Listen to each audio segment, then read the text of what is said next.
Daraini amin.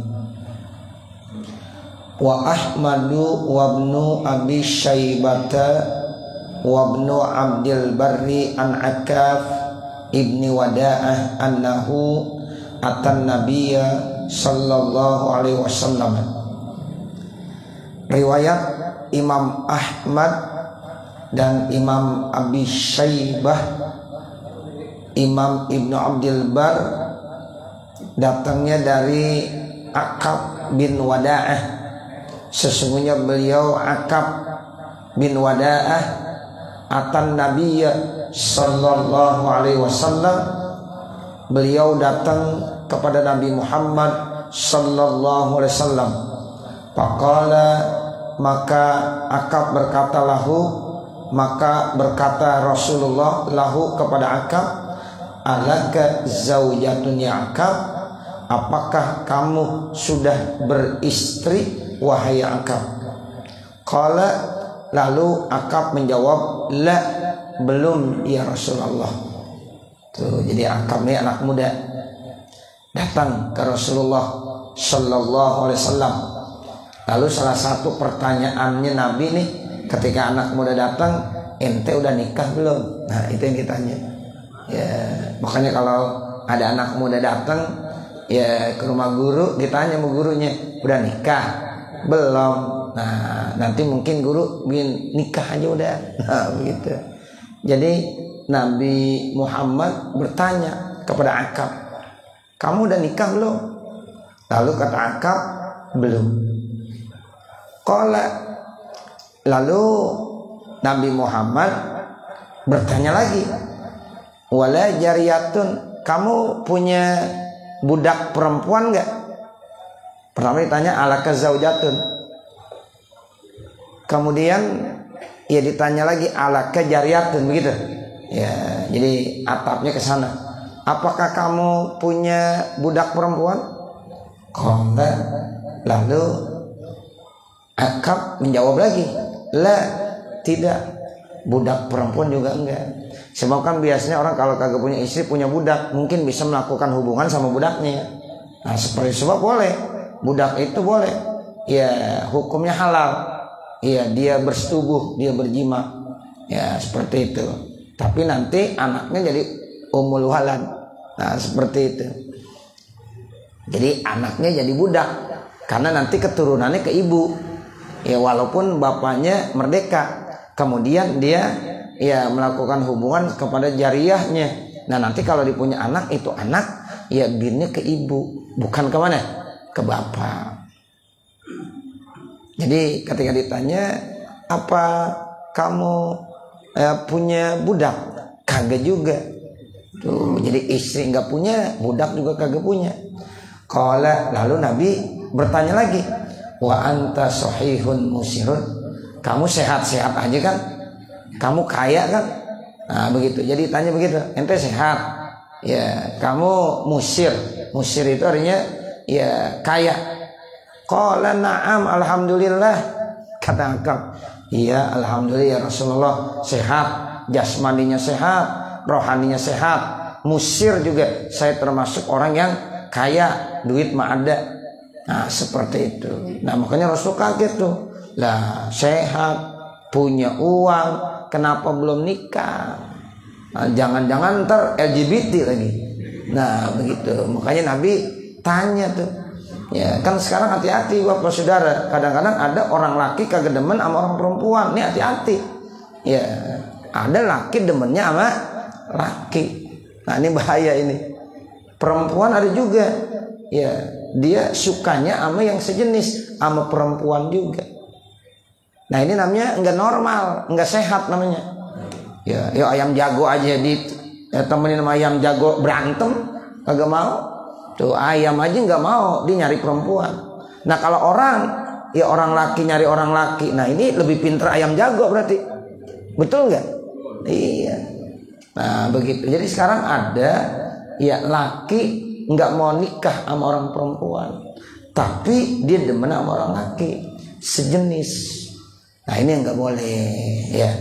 Makanya Nabi nanya, wa anta sahihun musir, ya engkau sehat kan? Ya, engkau kaya kan, engkau mampu kan, ya gitu kan. Syaratnya orang mau nikah kan harus mampu dulu. Makanya ditanya sama Nabi, sehat, mampu. Qala, Akab jawab, na'am, alhamdulillah. Iya, ya Rasulullah, alhamdulillah saya sehat, saya mampu. Qala, lalu Nabi bersabda lagi. Kata Nabi begini, disimpulkan, fa anta izan min ikhwanis syayatin. Kalau begitu engkau termasuk saudaranya setan. Begitu kata Nabi. Ya, kalau begitu engkau termasuk ikhwan. Ikhwan itu saudara. Saudaranya siapa? Saudaranya setan. Makanya kalau ada orang sehat, mampu, kemudian kagak nikah, nah itu dikategorikan min ikhwanis syayatin. Nabi pernah menyatakan ungkapan ini, redaksi ini kepada Akab. In kunta min ruhbani nasara falhaqu bihim. Jika kamu termasuk daripada pendeta Nasrani, maka haknya ya seperti mereka. Beda kalau ente termasuk pengikut pendeta orang-orang Nasrani, emang kagak nikah, nah itu boleh. Wa in kunta minna, tapi kalau engkau masuk mau dikategorikan umat kami, umat Nabi Muhammad, pasna kama nasna'u, maka perbuatlah sebagaimana yang kami perbuat. Kalau kamu mau ikut pendeta, boleh sana. Ya, kalau pendeta kagak nikah emang. Nggak tahu kalau kawin. Ya, yang jelas nggak nikah dia. Nah, begitu. Kalau kawin, ya wallahu alam. Ya, kan sekarang banyak nikah nggak mau, kawin mau. Ya, nah ini juga nggak boleh. Ya, jadi harus menikah kalau pengen menjadi umat Nabi Muhammad sallallahu alaihi wasallam, karena itulah yang kami lakukan. Begitu kata Rasulullah. Fa inna min sunnati ya an-nikaha. Begitu bacanya. Fa inna min sunnati an-nikaha, artinya fa inna itu ya menasabkan isim, merupakan khobar. Min sunnati itu namanya khobar muqaddam. Ya, an-nikaha itu isim inna muakhir. Ya, jadi fa inna min sunnati an-nikaha. Gitu. Jangan fa inna min sunnati an-nikahu, salah. Ya, jadi fa inna min sunnati, maka sesungguhnya sebagian dari sunnah-sunnahku. Jadi sunnah Nabi banyak. Ya, di antaranya ini minnya tabi'in namanya. Jadi fa inna min sunnati, maka sebagian daripada sunnahku an-nikaha. Asalnya fa innan nikaha min sunnati. Jadi yang jadi khobar tuh min sunnati.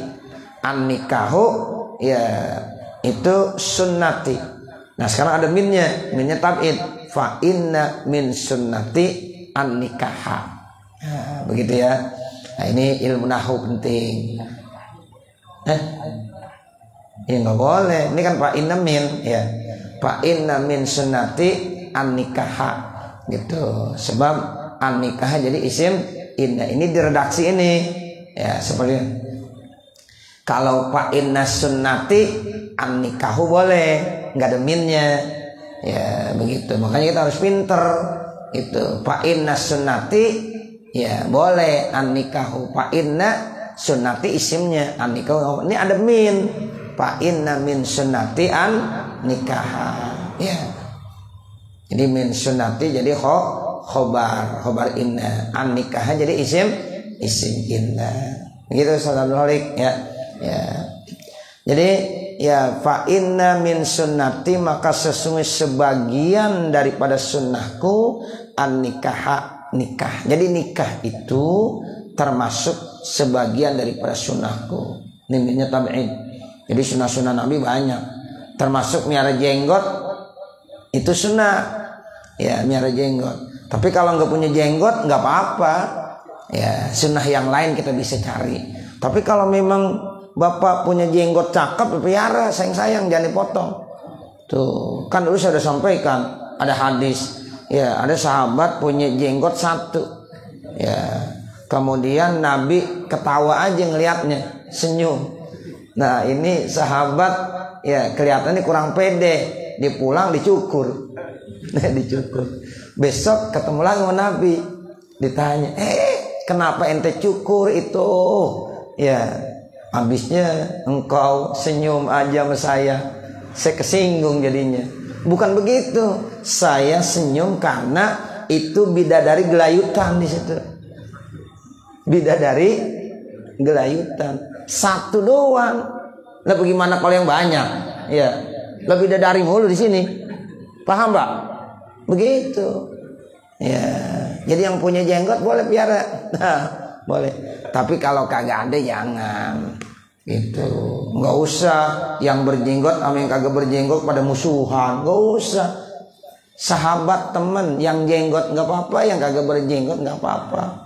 Ini gara-gara enggak punya jenggot disingkirin. Lu bukan kelompok gua. Jangan. Ya. Jadi ini sunnah. Banyak sunnah-sunnah yang lain.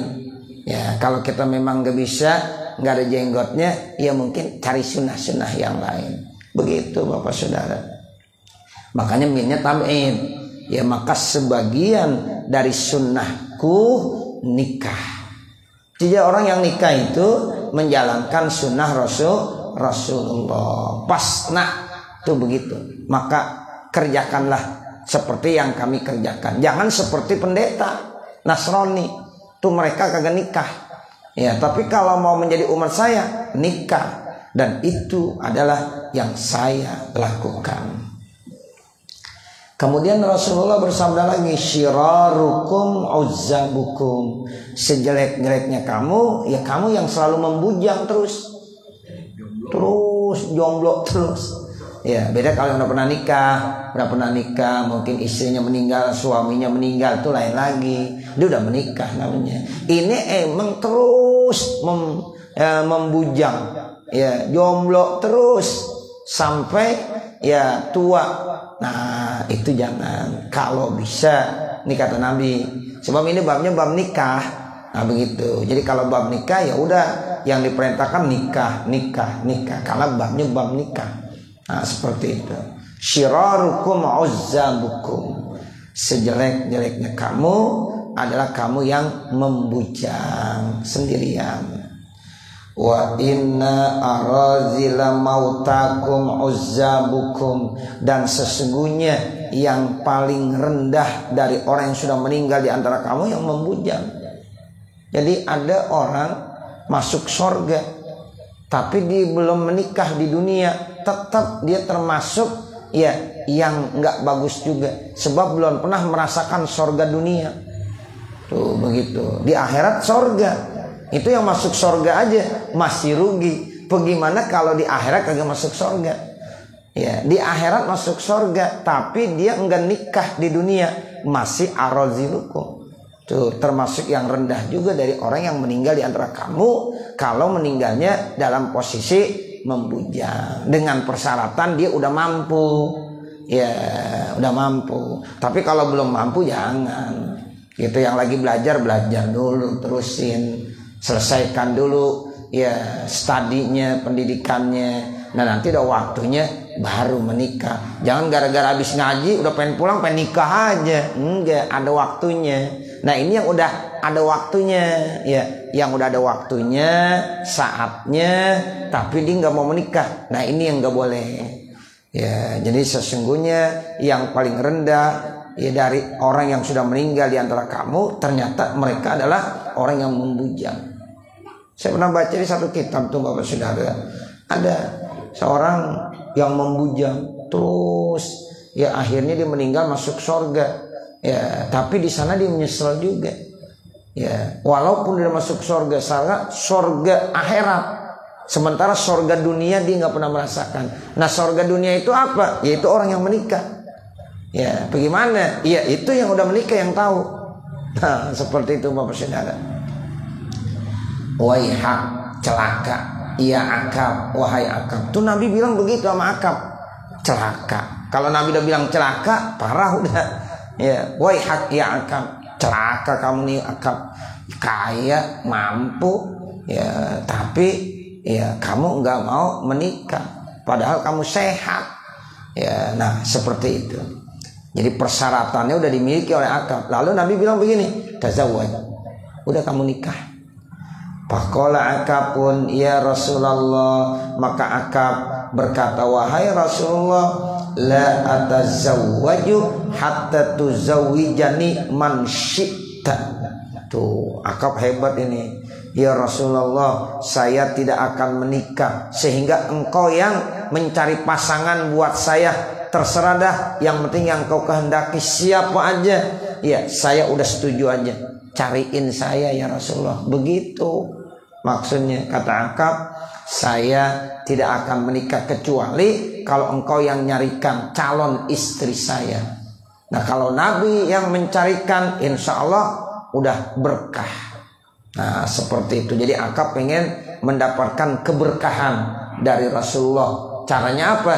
Minta supaya pasangan hidupnya, calon istrinya, yaitu yang nyariin Rasulullah Sallallahu Alaihi Wasallam.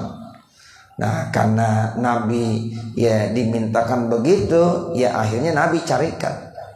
Qala sallallahu alaihi wasallam, Rasulullah sallallahu alaihi wasallam bersabda, zawajtuka ala ismillahi wal barakah al karimah bint Kalsum al Hamiri. Ya, jadi kata Rasulullah, saya nikahkan kamu atas nama Allah dan mudah-mudahan penuh dengan keberkahan, yaitu Karimah, nama perempuan calon istrinya, binti Kalsum al-Hamiri. Nah begitu. Jadi Rasulullah tuh Bapak Ibu Saudara, ya bilang, udah kamu nikah aja tuh sama seorang perempuan yang namanya Karimah binti Kalsum al-Hamiri. Mudah-mudahan ya berkah nanti. Tuh, ya benar berkah, ya Rasulullah yang milihin. Ya, nah seperti itu. Tapi kalau anak-anak sekarang dicariin begitu pada nggak mau. Ya, udah ada, ntar saya cariin aja ya. Oh enggak, anak sekarang maunya nyari sendiri. Udah beda begitu. Tapi kalau di kalangan santri itu masih banyak. Ya, kalau kata kiainya, udah kamu nikah sama dia. Nah, nanti kamu yang saya cariin jodohnya ya. Udah siap aja. Ya siap. Tapi kalau di kita dicariin, dia kagak mau. Nah begitu. Sebab ya mereka udah pada mau nyari sendiri-sendiri. Nah seperti itu Bapak Saudara. Nah itu akhirnya ya dinikahkan dengan Karimah ya binti Kalsum al-Hamiri. Wa Dailami wa Abu Daud. Kemudian ada hadis dari Imam Dailami dan Abu Daud. Rasul bersabda, man tarokat tazawuja makhafatal ailati falaysa minna. Siapa yang tidak mau menikah karena takut miskin, maka dia bukan termasuk kelompok kami. Tuh, kan ada orang takut ailah, takut miskin. Ah nggak mau saya takut miskin tar. Padahal orang kalau menikah jadi kaya. Percaya itu. Nanti banyak hadis-hadis yang menjelaskan kalau pengen kaya, salah satu pintu rezekinya yang bisa menyebabkan terbuka pintu rezeki menikah. Tuh. Jadi menikahlah kamu. Mudah-mudahan nanti pintu rezeki akan terbuka. Kalau belum menikah, itu kadang-kadang kita nggak tahu nih. Yang namanya kita jadi punya ini, punya itu. Belum tahu. Tapi setelah menikah, insya Allah.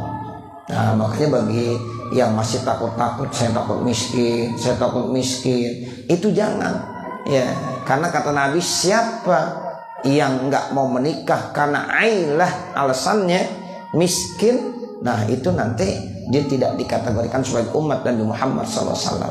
Maka siapa yang menikah, insya Allah yughnihumullah, Allah akan kasih kaya mereka. Loh, dikayain sama Allah.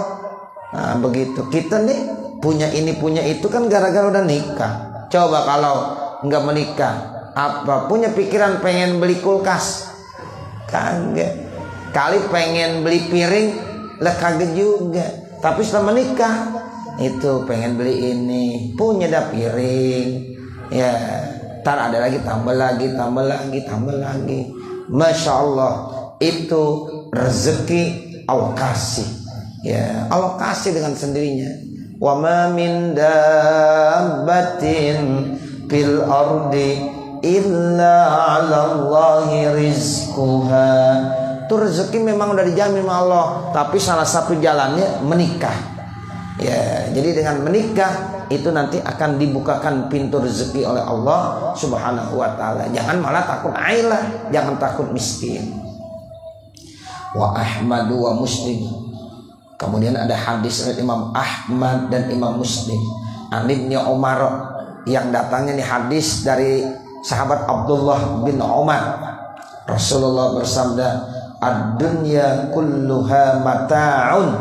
Dunia semuanya itu perhiasan.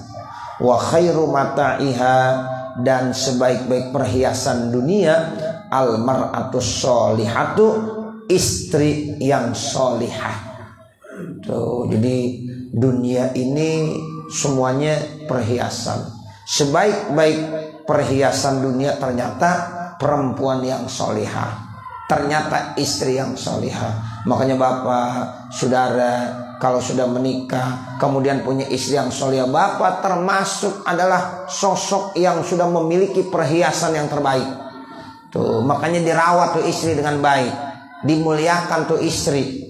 Ya, makanya saya sering sampaikan, Mbah Mun atau yang kita kenal Ki Haji Maimun Zubair, ya, yang ya beliau itu wafat, kuburnya di Ma'la. Ya, itu beliau sering mesen, kalau kalian pengen mulia maka muliakanlah istri kamu. Tuh. Jadi kalau sampean ingin mulia maka muliakan istri sampean. Begitu kata Mbah Mun. Ya, begitu. Makanya kalau kita pengen mulia, nah kita punya istri kita muliain. Tuh, begitu. Ya, sebab dia termasuk perhiasan yang terbaik. Ya, tuh seperti itu. Jadi jangan kita sia-siakan istri. Ya, tuh begitu. Jangan cuma pacaran doang, lagi demen cinta. Ya, tapi setelah jadi istri, ya enggak seperti lagi pacaran. Nah, makanya pacaran terus. Walaupun sudah 25 tahun menikah, 50 tahun menikah, tapi ya anggap itu istri kita seperti kita lagi pacaran terus. Begitu Bapak Saudara, memang Rasul yang ngajarin. Ya, makanya Rasulullah itu kalau manggil istrinya dengan kata-kata yang enak, yang didemen. Ya Humayro, tuh begitu.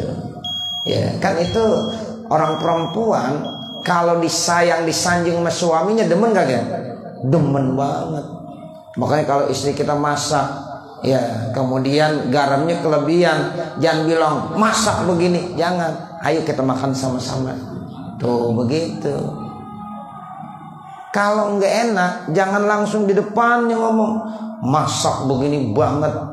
Nah, jangan. Itu istri yang udah capek langsung astagfirullahaladzim.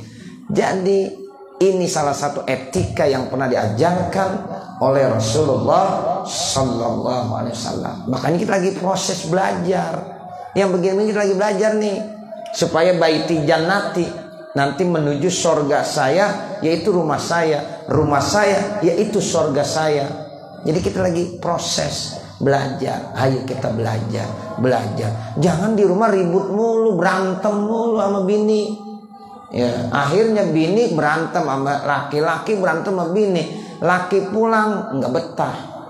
Ya, pengen supaya suami betah, makanya istri pun harus muliakan suami. Ya, suami muliakan istri. Begitu Bapak, Ibu, Saudara. Ya, jadi kata Mbah Mun, kalau kamu pengen menjadi manusia yang mulia, muliakan istri kamu. Ya, kalau kita udah bisa memuliakan istri, nanti istri juga pasti memuliakan suaminya. Tuh. Jadi diumpamakan sama Nabi, perhiasan yang terbaik di dunia ini ternyata al-mar'atus sholihah. Bukan mobil yang mewah, bukan motor mewah, tapi istri yang sholihah. Tuh. Jadi kekayaan yang paling indah di dunia ini bukan mobil, bukan motor, bukan yang lain-lain. Ya, tetapi istri yang solihah. Ya, makanya Bapak Saudara kita semua, ya kalau sudah punya istri yang solihah, beruntung. Makanya jangan disia-siakan, dimuliakan tuh istri yang solihah tadi. Kalau belum solihah, ayo kita ajarin bagaimana supaya dia menjadi almar'atus solihah. Wa Ibnu Majah an Abi Umamah. Kemudian ada hadis riwayat Imam Ibnu Majah yang datang dari Abi Umamah, mastafadal mu'minu ba'da taqwallahi khairan lahu min zaujatin sholihatin. Tidak ada manfaat orang mukmin yang bisa diambil setelah takwa kepada Allah, yang terbaik bagi dia yaitu istri yang solihah. Jadi setelah takwa itu istri yang solihah. Nggak ada lagi kehidupan yang terbaik buat kita takwa kepada Allah. Nah setelah kita takwa, istri yang solihah. Tuh, istri yang solihah itu bagaimana nih digambarkan. Nah ini istri yang solihah, ibu-ibu nih harus perhatiin. Ya bagaimana supaya kita menjadi istri yang solihah. Kata Nabi, in amaroha atau athu, jika suami merintah kepada istri, itu istri taat dan patuh, siap selalu. Begitu. Jadi nggak ada yang namanya ya entar, nggak ada. Ya tunggu, nggak ada. Siap selalu. Jika suami memerintahkannya atau athu, maka istri taat, siap selalu. Sami'na wa ata'na, kami dengar, kami taat. Itu ciri perempuan yang solihah. Ya, jangan dipanggil, ya enggak nyaut. Ya, kemudian diperintahkan bandel, enggak mau. Nah itu jangan tuh, enggak boleh. Nah ini istri yang solihah selalu taat pada perintah suami. Yang kedua cirinya apa kata Rasulullah istri yang solihah? Wa inna dhara ilaiha sarrathu. Kalau suami memandang istrinya, maka istri itu senyum, memberikan kebahagiaan kepada suaminya. Kalau dipandang senyum. Jangan suami mandang, lu ngapain sih ngeliat gua aja bang, gitu. Ya, jadi kalau suami ngeliatin senyum, nah begitu. Ya, senyum. Begitu ibu ya. Ya Allah, ini indah banget. Ya, kalau didehemin di kamar siap. Duh, begitu.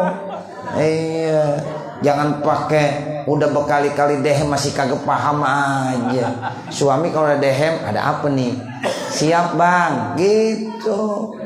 Ini namanya baiti jannati.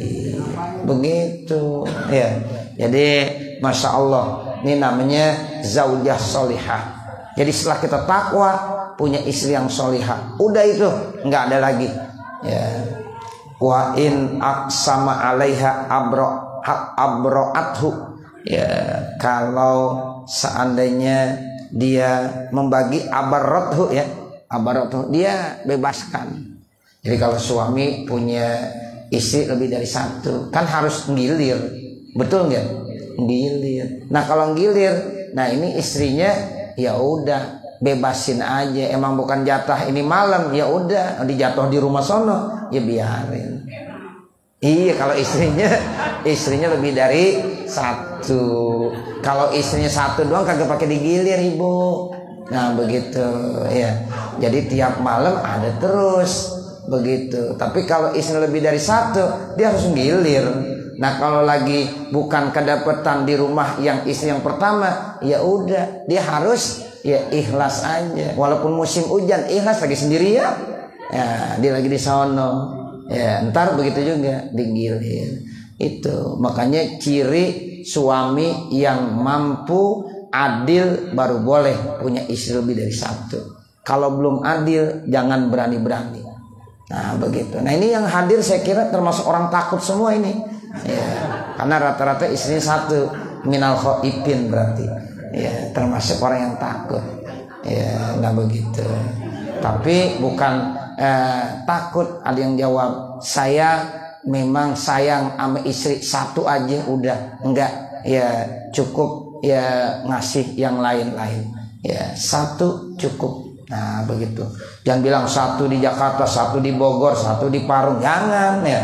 Nah, jadi ini namanya pankihu ma tabalakum minan nisa'i masna wa sulasa wa ruba fa in khiftum alla ta'dilu fawahida.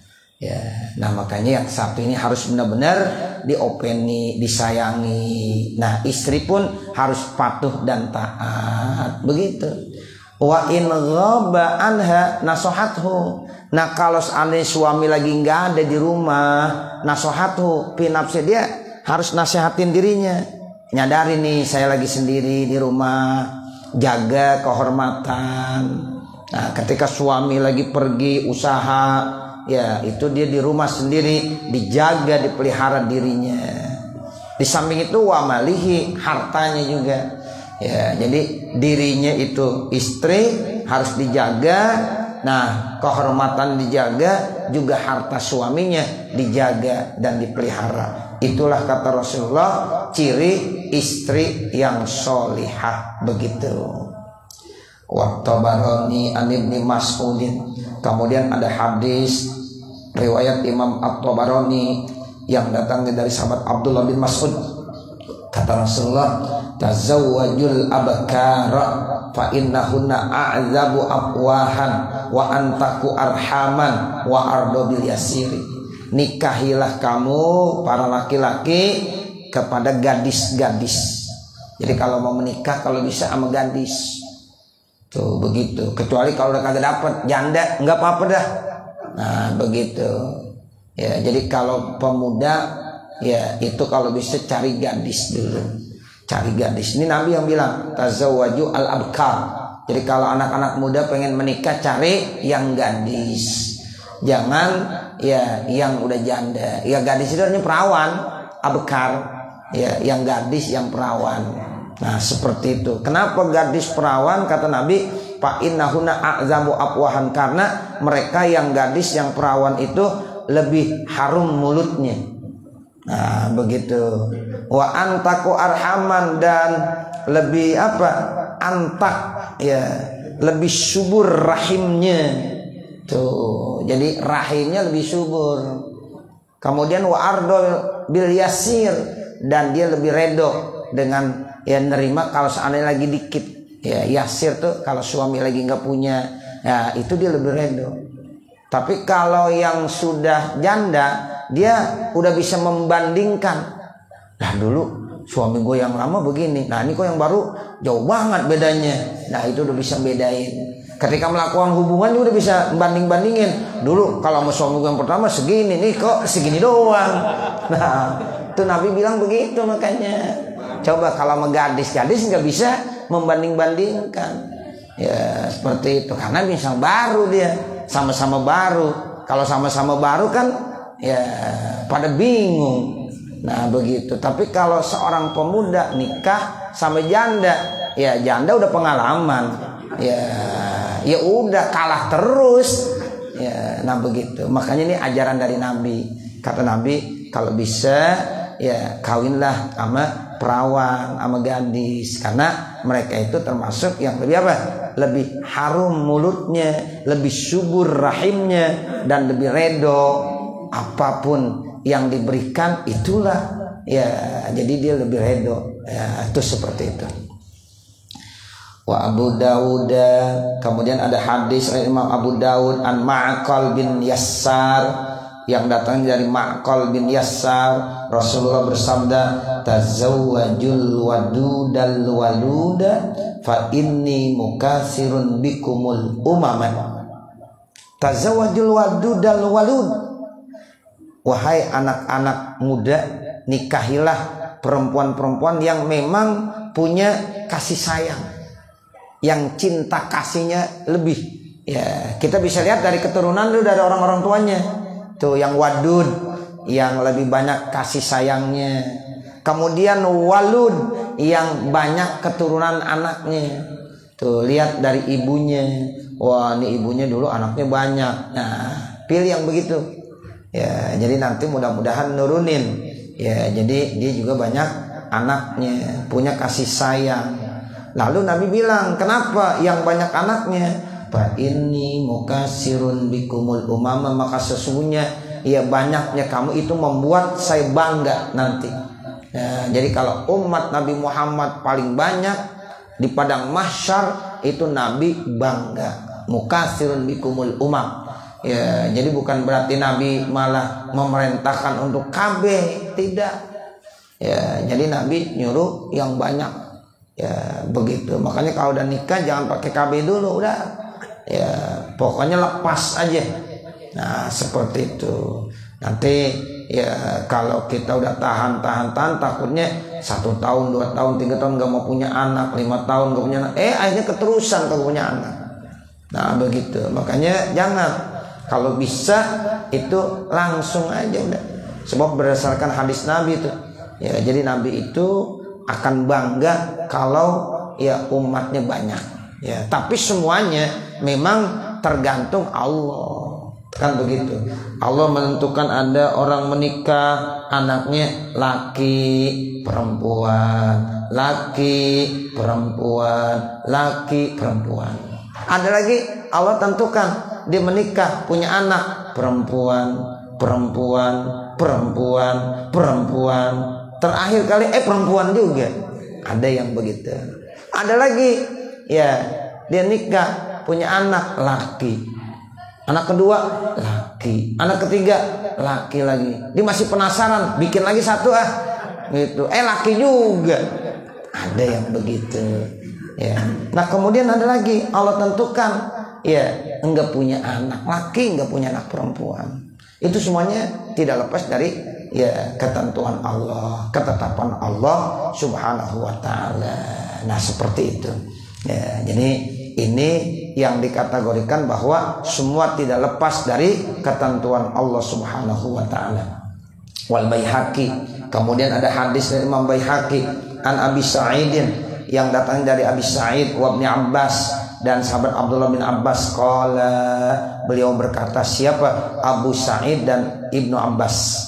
Qala Rasulullah sallallahu alaihi wasallam, Rasulullah sallallahu alaihi wasallam bersabda, man wulida lahu waladun falyuhsinis mahu wa adabahu. Siapa yang punya anak maka berikan nama yang bagus dan berikan pendidikan adab akhlak. Tuh, jadi kata Nabi ada 2 nih kewajiban kita. Ya, pertama, kalau udah punya anak, tolong kasih nama yang bagus. Sekarang nama, wow, udah hebat-hebat, bagus-bagus. Sekarang nyari Fatimah, ya Ruqayyah, Zainab, susah, udah nggak ada. Ya, adanya Sarah, Nita. Ya, siapa lagi? Iya, sekarang susah nyari-nyari Zainab, Ruqayyah udah susah. Nah, begitu. Siapa namanya? Zainab. Siapa namanya? Ruqayyah. Siapa namanya? Hindun. Udah nggak ada. Ya, udah nggak ada. Nama sekarang keren-keren. Nggak apa-apa, silakan. Emang disuruhnya suruh ya, namakan anak yang bagus-bagus, yang indah-indah. Tuh, begitu. Ini nih hadisnya nih. Ya, silakan berikan nama yang bagus. Dari Al-Quran boleh, dari nama-nama ulama, atau dari yang memang kita bilang ini orang-orang yang berhasil. Tapi jangan ngikutin artis, jangan. Kadang-kadang kita demen nama artis, anak kita namain nama artis lagi. Ya, jangan. Ya, seperti itu. Jadi ini Bapak, Ibu, Saudara, berikan nama yang terbaik. Nah, begitu. Dari Al-Quran juga harus paham juga. Jangan ya nama Al-Quran tapi nggak cocok. Siapa namanya? Naro. Oh, dia lagi baca ayat Al-Quran. Ya ayyuhalladzina amanu qu anfusakum wa ahlikum naro. Siapa namanya? Muhammad Naro. Wah, jangan. Naro kan api neraka. Jangan, yang begitu ganti. Saya dulu ingat tuh waktu saya pertama mondok di Lirboyo, ya, masih ada Ki Mahrus. Ya, pada saat datang ditanya sama Ki Mahrus, sampean namanya siapa?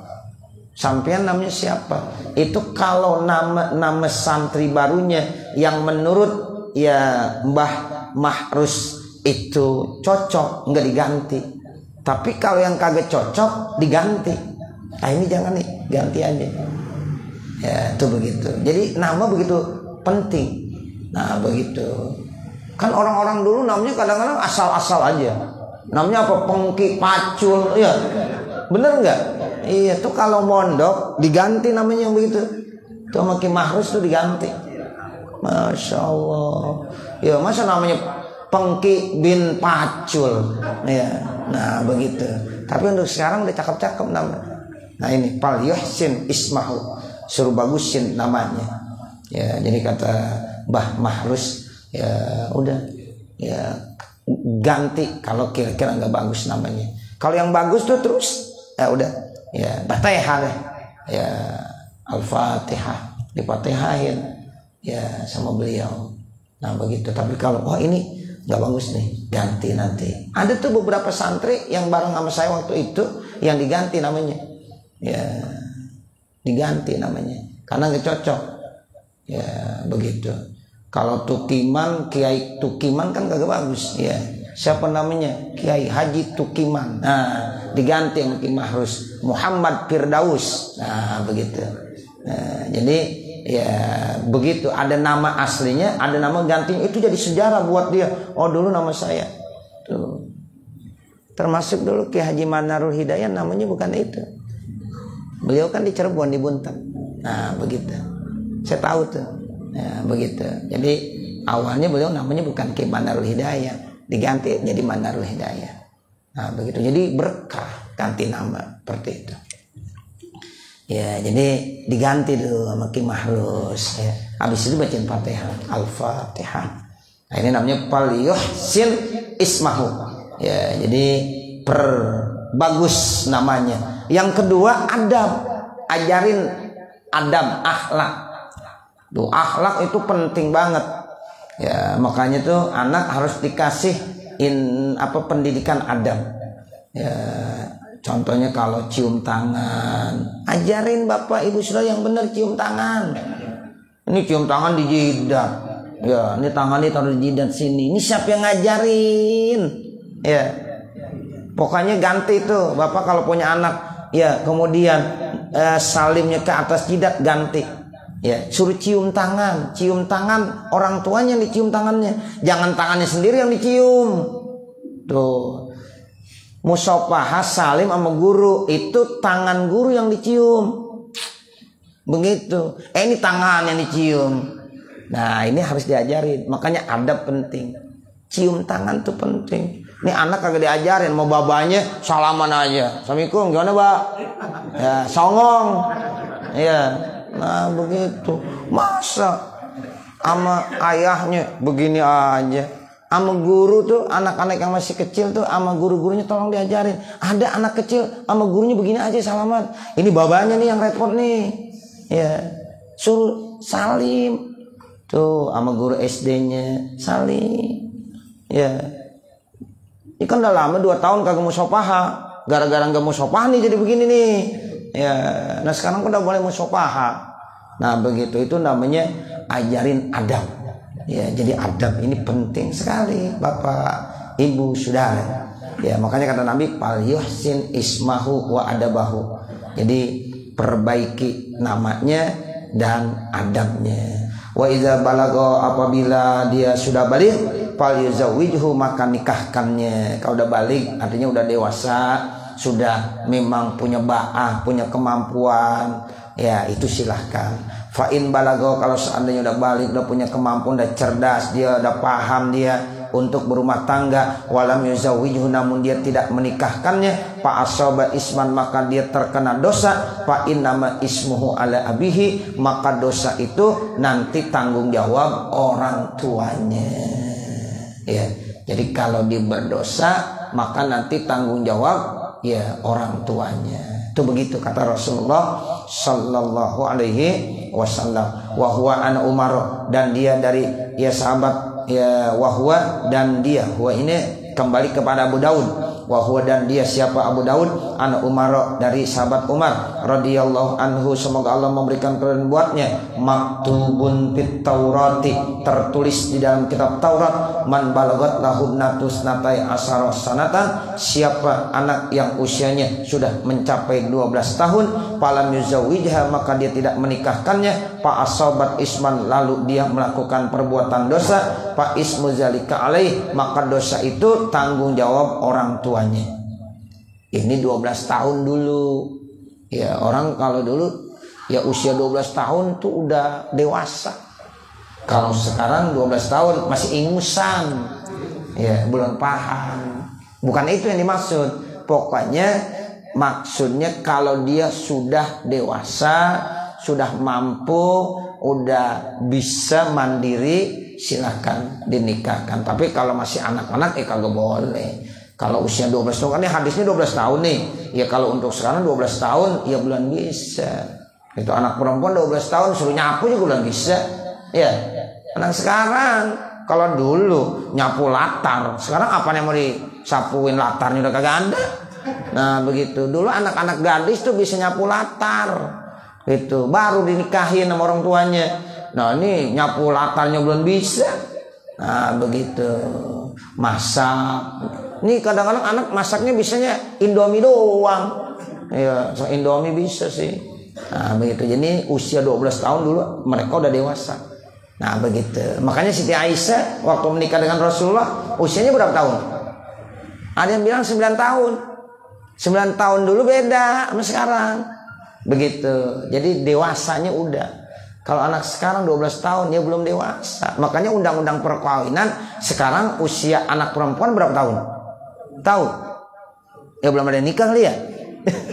Ya, itu ya yang dari tadinya 15 tahun sekarang naik lagi. Nah, seperti itu. Jadi kalau di bawah 20 tahun belum boleh. Nah, begitu. Jadi ada aturan. Ya, kecuali kalau dia nikah di bawah tangan.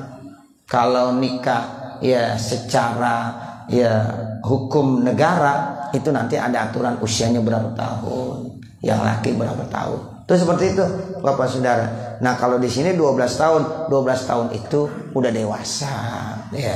Tapi kalau untuk anak sekarang 12 tahun belum dewasa, jangan, ya begitu.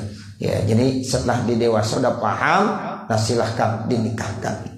Saya kira sampai sini mengingat waktu, nanti baru kita lanjutkan Wattaquni wabnu asakir dan seterusnya. Mudah-mudahan apa yang kita baca ada manfaatnya. Amin ya rabbal alamin. Sebelum ditutup dengan doa, saya berikan waktu kepada Bapak Ibu yang ingin bertanya, dipersilahkan. Ya, silakan Pak RT. Iya.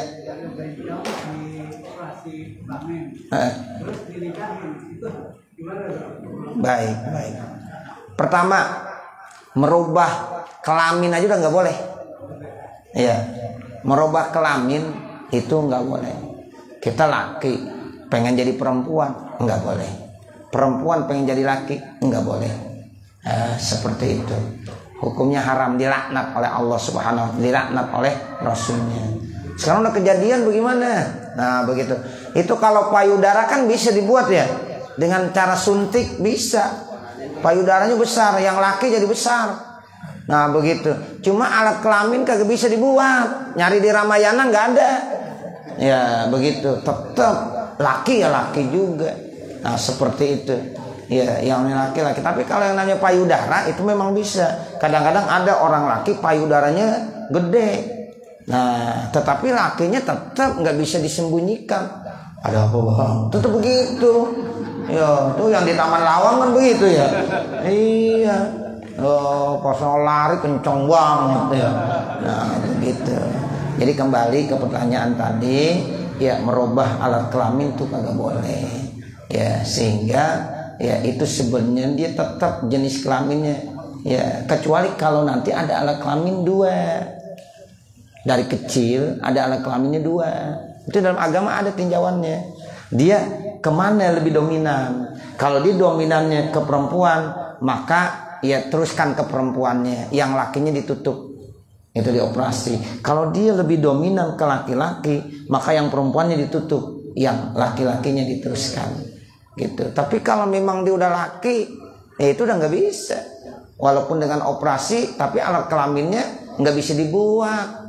Kalau yang udah ada, nah itu tinggal bisa dipertahankan. Yang satu bisa dibuang. Tapi kalau belum ada, buat baru nggak ada. Tetap laki ya laki, perempuan. Cuma kalau payudara emang bisa kadang-kadang.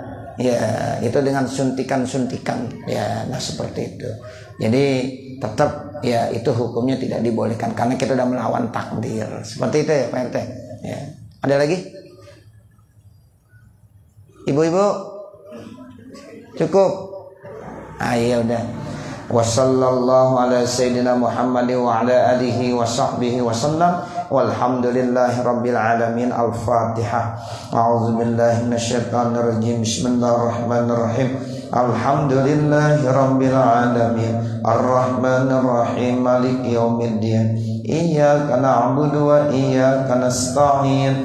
Ihdinas siratal mustaqim. Siratal ladzina an'amta 'alaihim ghairil maghdubi 'alaihim waladdallin. Rabbighfirli wa liwalidayya amin. Bismillahirrahmanirrahim. Alhamdulillahi rabbil alamin. Hamdan yuwaffi ni'amahu wa yukafi mazidah. Ya Rabbana lakal hamdu wa lakal syukru kama yanbaghi li jalali wajhikal karim wa li 'azimi sultanik. Subhanaka la nuhsi thana'an 'alaika kama asnaita 'ala nafsik. Falakal hamdu hatta tarda. Allahumma shalli 'ala sayyidina Muhammad wa 'ala ali sayyidina Muhammad salatan tansharihu bihas sudur wa tahunu bihal umur wa sallim tasliman katsiran daiman ila yaumil ba'tsi wan nusyur. Innaka malikun rabbun ghafur.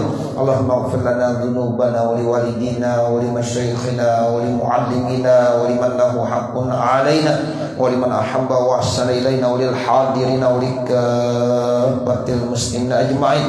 Allahumma anfa'na bima 'allamtana wa 'allimna ma jahilna wa 'allimna ma yanfa'una wa zidna 'uluman nafi'ah. Allahumma iftah lana hikmatak wa ansur 'alaina rahmatak ya zal jalali wal ikram. La ilaha illa anta subhanaka inna kunna minal zalimin. Rabbana zalamna anfusana wa illam taghfir lana wa tarhamna lanakunanna minal khasirin. Rabbana hab lana min azwajina wa dzurriyyatina qurrata a'yun waj'alna lil muttaqina imama. Rabbana atina fid dunya hasanah fil akhirati hasanah wa qina adzabannar.